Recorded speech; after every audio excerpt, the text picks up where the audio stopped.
Hello everyone, welcome to इडुस्ट्राइड। तो इडुस्ट्राइड में आप सभी का स्वागत है। आज जो है हम लोग झारखंड का टॉप 10 क्वेश्चन करने वाले हैं। विशेष करके झारखंड का क्वेश्चन करने वाले हैं। तो आप लोग अगर चैनल पे नए हैं तो पहली बार चैनल को सब्सक्राइब कर लीजिए और बेल आइकन को दबा दीजिए। चलिए दोस्तों, टोटल जो है देखिए हमारा चैनल का नाम है। चैनल का नाम क्या है बताइए आप लोग। चैनल का नाम देखिए, हम लोग का चैनल का नाम क्या है? इडुस्ट्राइड इंडिया। इडुस्ट्राइड इंडिया को आप लोग सब्सक्राइब कर लीजिएगा। देखिए यहाँ जेपीएससी, जेएसएससी एंड और कॉम्पिटिटिव एग्जाम के लिए तैयारी कराया जाता है दोस्तों। और बढ़िया बढ़िया क्वेश्चन आपको मिलेगा कि आप मतलब गदगद हो जाइएगा, दिल गदगद हो जाएगा। आप देख लीजिएगा क्वेश्चन कैसा उठाए हैं दोस्तों। विषय की बात करें तो हम लोग कौन सा मतलब कौन कौन टॉपिक उठाए हैं, तो देखिए विषय में हम लोग झारखंड का सामान्य ज्ञान उठाए हैं, भूगोल उठाए हैं, अर्थव्यवस्था उठाए हैं। टोटल क्वेश्चन की संख्या है दोस्तों 10 है। ठीक है, ये तो हम लोग लाइव क्लास भी कर सकते हैं। और इसको हम आज लाइव नहीं हो पा रहे हैं, जिसके चलते हम मतलब वीडियो रिकॉर्ड करके डाल रहे हैं। तो चलिए शुरू करते हैं। क्वेश्चन नंबर पहला क्या कहता है? क्वेश्चन नंबर फर्स्ट कहता है कि छोटा नागपुर, देख लीजिए क्वेश्चन आप लोग थोड़ा ध्यान से पढ़िए। छोटा नागपुर काश्तकारी अधिनियम CNT एक्ट 1908 के तहत मुंडारी खुटकट्टीदार के संदर्भ में निम्नलिखित में से कौन सा कथन सत्य है? तो ऑप्शन नंबर ये है। किसके बारे में पूछ रहा है ये देखते हैं। पहले क्वेश्चन को डिटेल में पढ़ते हैं थोड़ा सा। देखिए CNT एक्ट 1908 के तहत मुंडारी खुटकट्टीदार के संदर्भ में कौन सा कथन सत्य बताना है। ठीक है, तो पहला ऑप्शन है, ये पहले पढ़ते हैं। और ये नंबर ऑप्शन क्या है कि इन्हें अपनी भूमि का लगान बढ़ाने का पूर्ण अधिकार था। ऑप्शन नंबर बी है कि मुंडारी खुटकट्टीदार अधिकार अंतरणी यानी कि ट्रांसफरेबल नहीं होता है सिवाय कुछ विशेष परिस्थितियों में। ऑप्शन नंबर सी है कि यह अधिनियम केवल संथाल परगना क्षेत्र में लागू होता है। ऑप्शन नंबर डी है कि इनमें से कोई नहीं। तो जो भी CNT एक्ट पढ़े होंगे तो उसमें मुंडारी खुटकट्टीदार जो होता है या फिर मुंडारी खुटकट्टी ज़मीन जो होता है वो सही बात है कि कुछ परिस्थिति में ही ट्रांसफरेबल होता है, कुछ विशेष परिस्थिति में ट्रांसफरेबल होता है, बाद बाकी ट्रांसफरेबल नहीं होता है। तो इसका सही आंसर हो जाएगा ऑप्शन नंबर बी, यानी कि मुंडारी खुटकट्टीदार अधिकार अंतरणी यानी कि ट्रांसफरेबल नहीं होते हैं। सही बात है, नहीं होते हैं। मुंडारी भी नहीं होते हैं। और उराव द्वारा जो बनाया जाता है उसे क्या बोला जाता है? वो भी होता है। मुंडारी खुटकट्टी अधिकार प्राप्त रैयत जो होता है और उसका भी जमीन ट्रांसफरेबल नहीं होता है। तो चलिए नेक्स्ट क्वेश्चन देखते हैं। क्वेश्चन नंबर बी है कि संथाल परगना काश्तकारी अधिनियम SPT एक्ट 1949 के किस धारा के तहत किसी खास ग्राम के प्रधान की नियुक्ति का प्रावधान है? मतलब किसी खास ग्राम तो दो टाइप का होता है, आपको पता है। ग्राम कितने टाइप का होता है? 3 टाइप का होता है। एक होता है कौन? प्रधानी गांव। एक कौन सा होता है? एक प्रधानी गांव होता है। कौन गांव होता है? प्रधानी गांव। एक होता है क्या होता है? एक होता है प्रधानी गांव, एक होता है मूल रैयत का गांव। एक होता है मूल रैयत का गांव और एक होता है खास गांव। खास गांव ऐसा गांव बोला जाता है जहां ना तो ग्राम प्रधान है ना ही मूल रैयत है, उसे खास ग्राम बोला जाता है। तो वही पूछ रहा है कि खास ग्राम के प्रधान की नियुक्ति का प्रावधान किस धारा में किया गया है। तो आइए इसका सही आंसर देखते हैं क्या हो जाएगा। ऑप्शन नंबर ए में है धारा 5, ऑप्शन नंबर बी है धारा 9, ऑप्शन नंबर सी है धारा 14, ऑप्शन नंबर डी है धारा 22। तो इसका सही आंसर क्या हो जाएगा? सही आंसर हो जाएगा ऑप्शन नंबर ए, यानी कि धारा 5 के तहत जो है वो DC द्वारा किसी ग्राम प्रधान की नियुक्ति किया जाता है, किसी खास ग्राम प्रधान की नियुक्ति किया जाता है। चलिए नेक्स्ट क्वेश्चन देखते हैं। क्वेश्चन नंबर 3, मुंडा शासन व्यवस्था में पढ़हा राजा का मुख्य कार्य क्या होता है? ऑप्शन नंबर ए है केवल धार्मिक अनुष्ठान संपन्न कराना। ऑप्शन नंबर बी है अंतर ग्रामीण विवादों का इंटरवैलेज डिस्प्यूट का निपटारा या न्याय करना। ऑप्शन नंबर सी है बाहरी आक्रमणकारियों से कर वसूल करना। ऑप्शन नंबर डी है गांव के युवक को सैन्य प्रशिक्षण देना। तो देखिए पढ़हा राजा जो होता है मुंडा शासन व्यवस्था में सबसे बड़ा जो होता है पद यही होता है पढ़हा राजा। इसका कार्य क्या होता है? अंतर ग्रामीण, मतलब ये ग्राम और दूसरे ग्राम में विवाद हो गया है उसी को अंतर ग्रामीण बोला जाता है। एक जैसे कि ये गांव ये है और ये गांव बी है, दोनों के बीच अगर लड़ाई हो गया, किसी प्रकार का विवाद अगर उत्पन्न हो गया ज़मीन को लेकर या फिर किसी अन्य बात को लेकर, तो मुंडा शासन का जो सबसे प्रमुख होता है वो पढ़हा राजा ही कहलाता है और यह डिस्ट्रीब्यूट को मतलब ख़त्म करता है। तो इसका सही आंसर हो जाएगा ऑप्शन नंबर बी, यानी कि अंतरग्राम विवादों इंटरवैलेज डिस्ट्रीब्यूट को निपटारा और न्याय करना। चलिए नेक्स्ट क्वेश्चन देखते हैं। क्वेश्चन नंबर 4 कि झारखंड निम्नलिखित भू आकृति के प्रभाग में से किसे कन्हाई का पठार या पश्चिमी पठार के रूप में भी जाना जाता है, जहाँ जिसकी औसत ऊंचाई सबसे अधिक है। तो ऑप्शन नंबर ये है रांची का पठार, ऑप्शन नंबर बी है राजमहल का पठार, ऑप्शन नंबर सी है पाट क्षेत्र, ऑप्शन नंबर डी है राजमहल की पहाड़ियाँ। तो कन्हार जो है दोस्तों, आइए अगर देखें हम लोग झारखंड का मैप आइए बनाते हैं। ये देखिए ये झारखंड का मैप हो गया, ये झारखंड का मैप हो गया।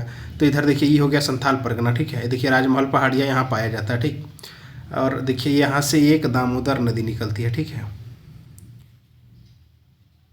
दामोदर नदी निकलती है। तो ये जो है वो रांची का पठार हो जाता है, ठीक है। ये क्षेत्र जो है रांची का पठार हो जाता है। और इधर जो हो जाता है वो हजारीबाग का पठार हो जाता है। हजारीबाग पठार भी दो भागों में बांटा गया है। देखिए एक ऊपरी हजारीबाग का पठार हो जाता है, ये ऊपरी हजारीबाग का पठार है, ये निचली हजारीबाग का पठार है, ठीक है। तो और इधर देखिए ये हो गया रांची का पठार हो गया, ये हो गया पाट क्षेत्र, ये जो रीजन है ये है पाट क्षेत्र, ठीक है। तो सबसे ज़्यादा अगर ऊंचाई की बात करें तो सबसे ज़्यादा ऊंचाई अगर है किसी क्षेत्र में तो वो है पारसनाथ, लेकिन पारसनाथ इस क्षेत्र में नहीं पाया जाता है दोस्तों। कन्हार पठार जो है, ये पारसनाथ के बारे में नहीं बोला। कन्हार पठार पश्चिमी पठार के रूप में भी जाना था। तो पश्चिमी पठार कौन हो जाएगा, डायरेक्शन से भी हम लोग अगर देखें तो देखिए संथाल परगना हो गया, ये हो गया, इधर आपका कोल्हान हो गया।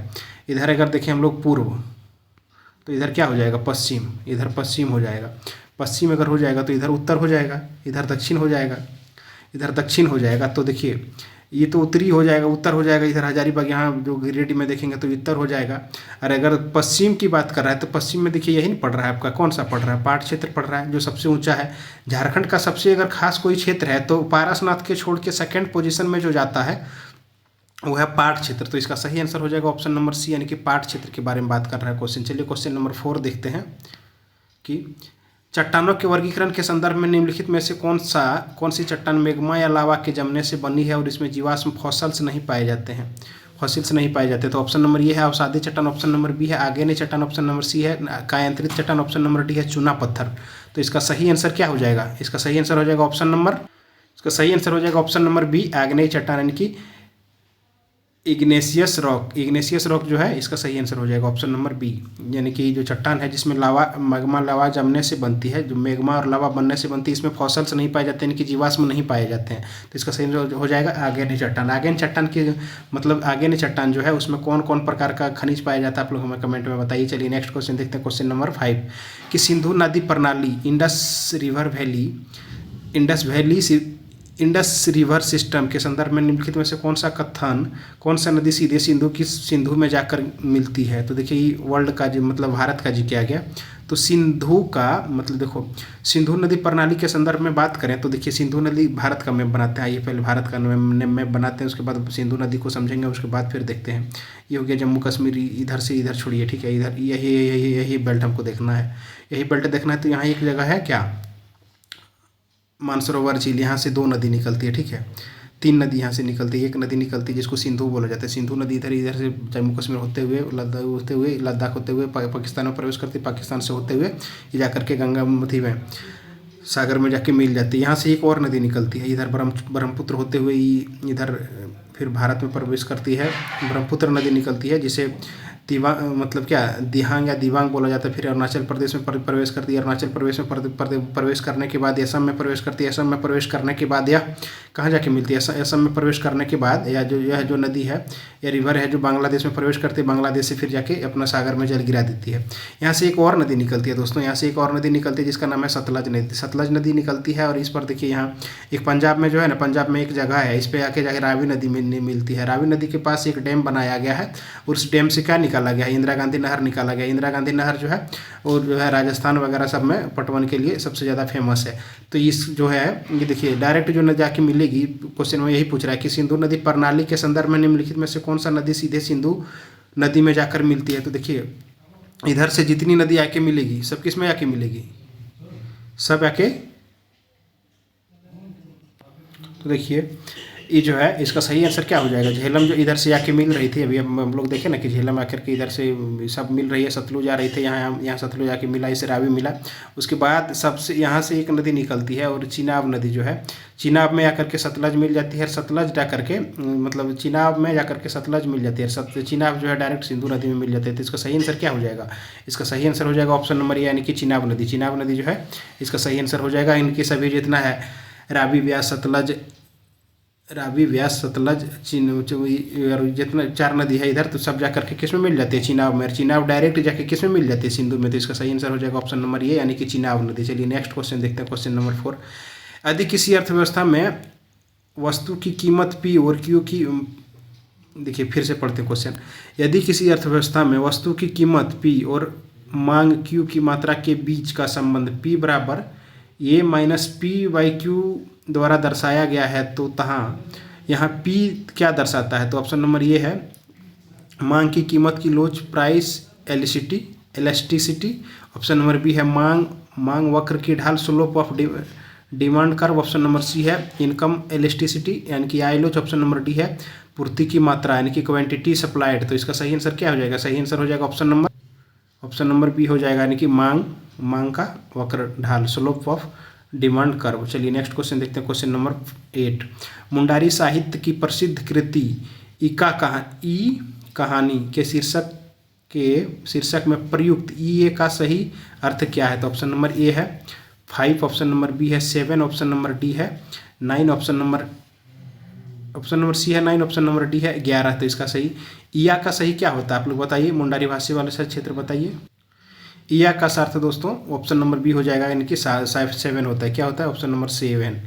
चलिए नेक्स्ट क्वेश्चन देखते हैं, क्वेश्चन नंबर 4। क्वेश्चन नंबर 9 है ना, कि मुगल दरबार में कैप्टन हॉकिंस के आगमन के संदर्भ में वह किस प्रसिद्ध जहाज के बेड़े के साथ भारत आया था? तो ऑप्शन नंबर ये है हेक्टर, रेड ड्रैगन जिसे बोला जाता है। ऑप्शन नंबर बी है विक्टोरिया, ऑप्शन नंबर सी है मेरी रोज, ऑप्शन नंबर डी है शांत मारिया। तो आप लोगों ने एक मीम से देखा हुआ दोस्तों, 7 करोड़, जो अमिताभ बच्चन बोले जाते हैं 7 करोड़। तो उसमें ये सवाल पूछा गया था कि मुगल दरबार में कैप्टन हॉकिंस के आगमन के संदर्भ में वह किस प्रसिद्ध जहाज के साथ बेड़े से भारत आया था? तो वही पूछा गया था। तो इसका सही आंसर क्या हो जाएगा?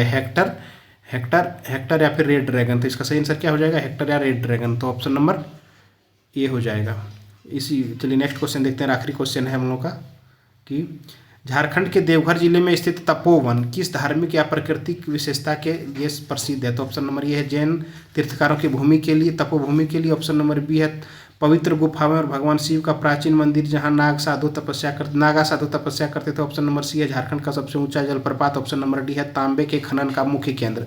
तो इसका सही आंसर क्या हो जाएगा? इसका सही आंसर हो जाएगा ऑप्शन नंबर, तपोवन वाले बताइए आप लोग क्या इसका सही आंसर हो जाएगा? तो ऑप्शन नंबर बी हो जाएगा इसका सही आंसर, यानी कि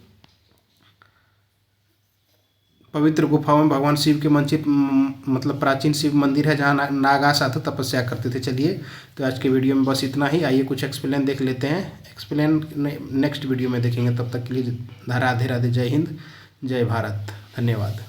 थैंक्स फॉर वॉचिंग।